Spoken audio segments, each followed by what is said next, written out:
the dream.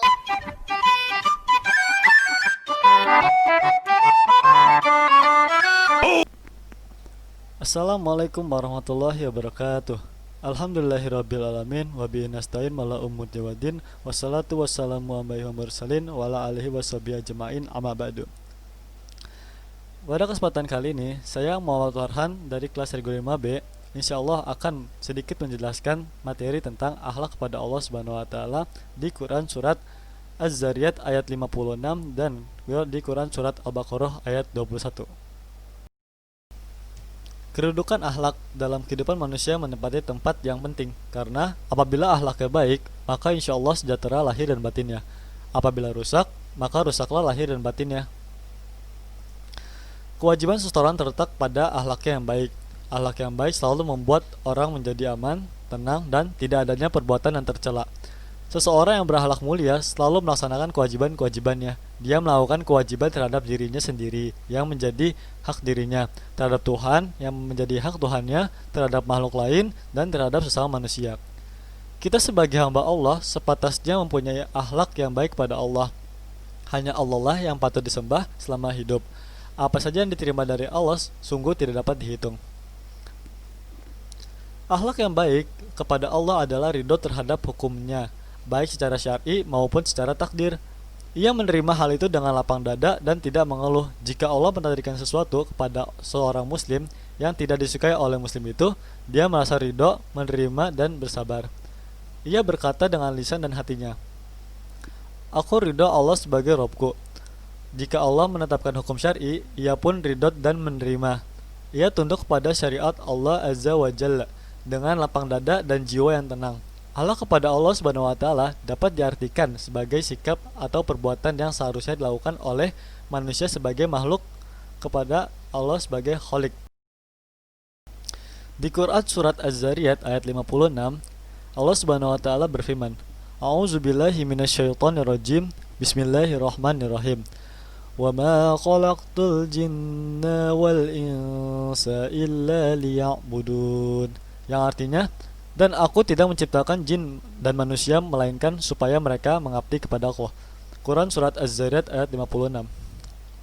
Tafsir As-Sa'adi atau Syekh Abdurrahman bin Nasir As-Sa'adi, "This is the purpose of Allah Subhanahu wa taala to create jinn and human, and He sent messengers to call upon Him, namely to worship to Allah, which contains ma'rifat and love. Return to Allah and come to Allah. This depend on ma'rifat because the perfection of worship depend on the action of his knowledge of Allah.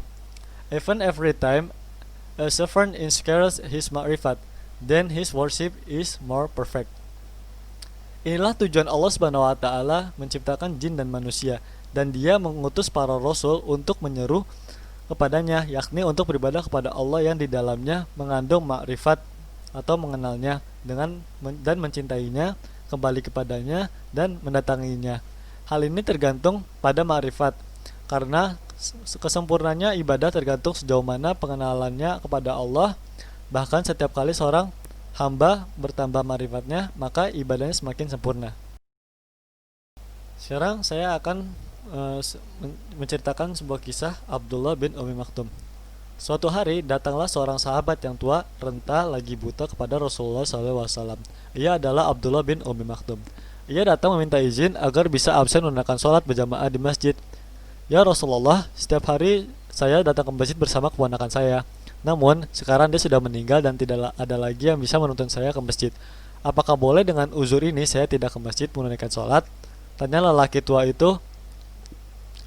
Rasulullah SAW terdiam mendengar kisahnya, dan Rasulullah SAW bertanya, "Wahai Abdullah, apakah engkau mendengar azan?" Abdullah mengiyakan, kendati rumahnya cukup jauh dari masjid. Abdullah masih mendengarkan Bilal mengumandangkan azan. "Kalau begitu, engkau tetap harus datang ke masjid," lanjut Rasulullah SAW. Beliau SAW paham dengan kondisi Abdullah, namun kewajiban tetaplah kewajiban yang harus dilaksanakan tanpa tawar-menawar. Sebagai riwayat menyebutkan, dibentangkanlah tali dari rumah Abdullah menuju masjid.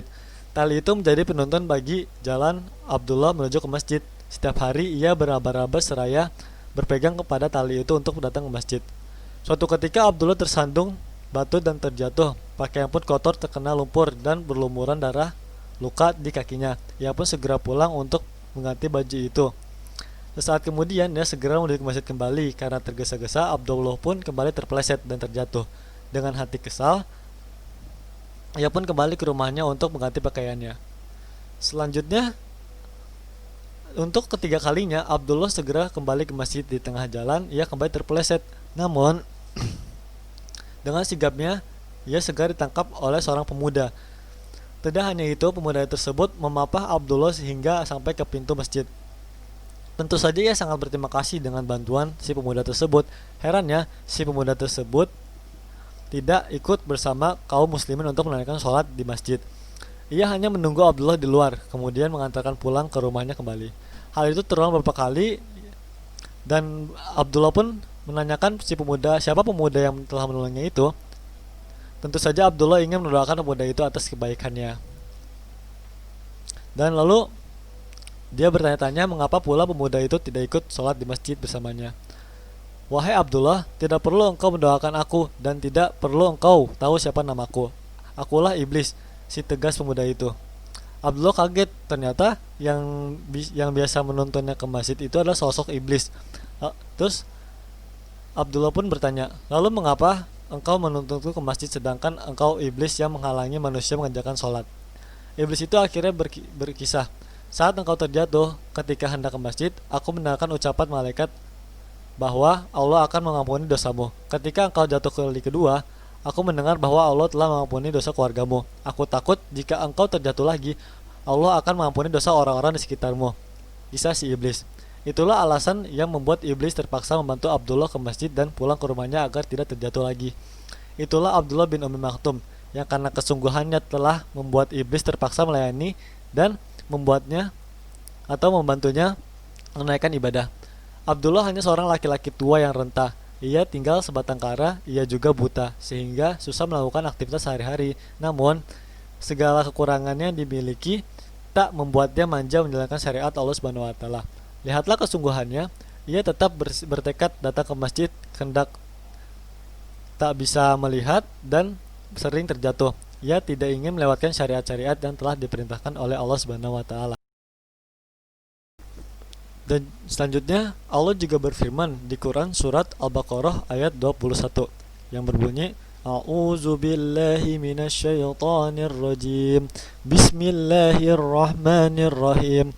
Ya ayyuhan nasu u'budu rabbakumul ladzi khalaqakum walillazina min qablikum la'allakum tattaqun. Yang artinya, hai manusia, sembahlah Tuhanmu yang telah menciptakanmu dan orang-orang yang sebelummu agar kamu bertakwa. Quran surat Al-Baqarah ayat 21.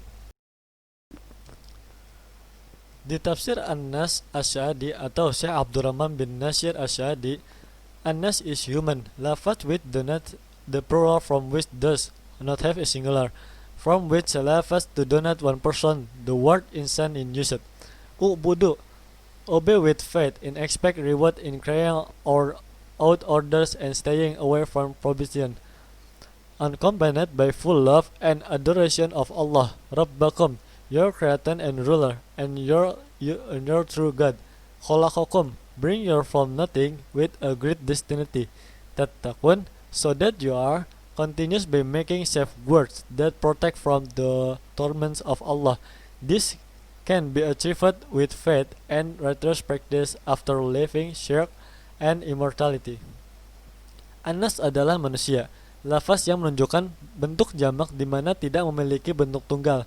Selain selafaz, untuk menunjukkan satu orang digunakan kata insan, u'budu, taatilah dengan keimanan dan mengharapkan pahala dalam melakukan perintah dan menjauhi larangan, disertai dengan kecintaan dan penggunaan yang penuh pada Allah, Rabbakum, sang pencipta kalian dan penguasa kalian, serta sesembahan yang kalian yang benar.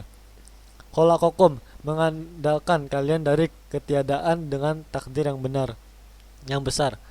Tattaqun, agar kalian bertakwa dengan membuat penjagaan yang melindungi dari azab Allah. Hal tersebut dapat dicapai dengan keimanan dan amalan soleh setelah meninggalkan syirik dan kemaksiatan.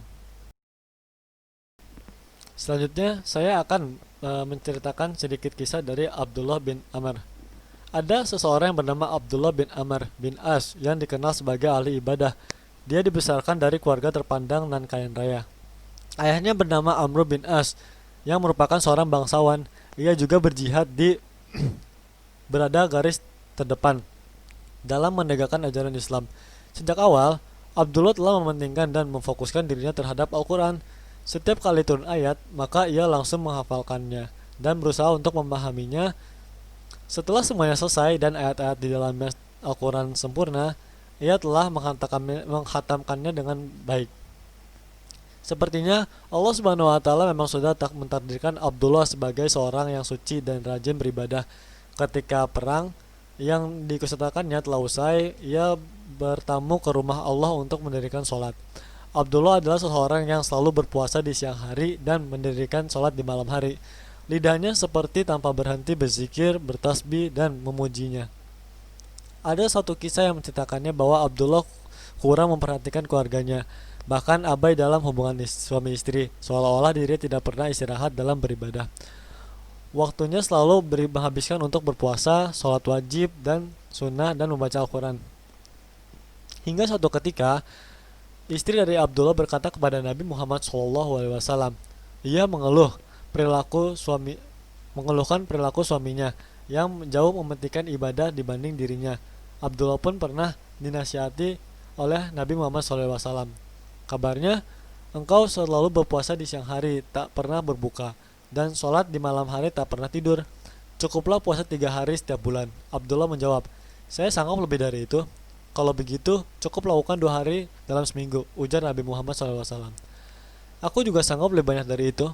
Abdullah kembali menjawab, jika demikian, baiklah, kamu lakukan puasa yang lebih utama, yaitu puasa Nabi Daud, puasa sehari, lalu berbuka sehari, kata Nabi. Di saat Abdullah diberi umur panjang dan tubuhnya mulai lemah, ia kembali mengingat nasihat Nabi Muhammad SAW. Namun, ingatkah kalian semua sebagai umat Islam bahwa sesuatu yang berlebihan itu bukanlah perbuatan yang baik. Abdullah juga merupakan sahabat Nabi Muhammad SAW yang sering mencatat sabda-sabdanya. Ketika Abdullah menginjak usia 72 tahun, di saat dirinya sedang menunaikan sholat, ia wafat untuk menghadap Sang Ilahi di dalam musala rumahnya.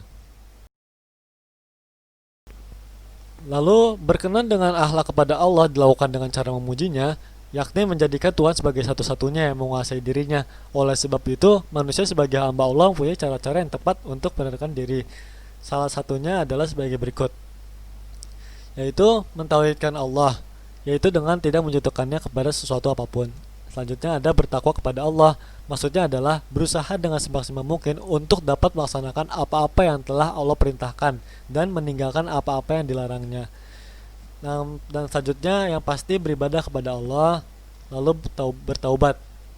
Sebagai seorang manusia biasa, kita juga tidak akan pernah luput dari sifat lalai dan lupa, karena hal ini memang merupakan tabiat manusia. Oleh karena itu, ketika kita sedang terjerumus dalam kelupaan sehingga membuat kemaksiatan, hendaklah segera bertaubat kepadanya. Selanjutnya ada membaca Al-Quran. Seseorang yang mencintai sesuatu, tentulah ia akan banyak sering menyebutkannya. Demikian juga dengan mukmin yang mencintai Allah. Tentulah ia akan selalu sebut asmanya dan juga senantiasa akan membaca firman-nya. Lalu ikhlas. Secara terminologis, yang dimaksud dengan ikhlas adalah beramal semata-mata ridho Allah Subhanahu wa taala. Dalam bahasa populernya, ikhlas adalah berbuat tanpa pamrih, hanya semata-mata karena Allah Subhanahu wa taala. Lalu juga ada tawakal. Maksudnya di sini adalah membebaskan diri dari segala bergantungan kepada selain Allah dan menyerahkan keputusan segala sesuatunya kepadanya.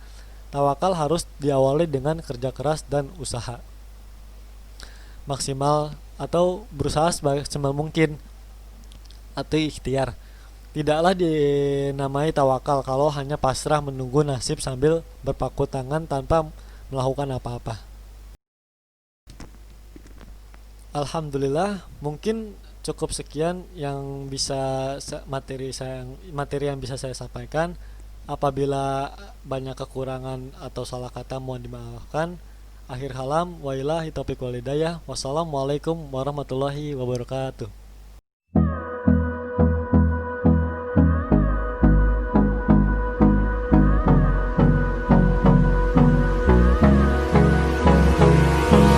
Hold me close till I get up.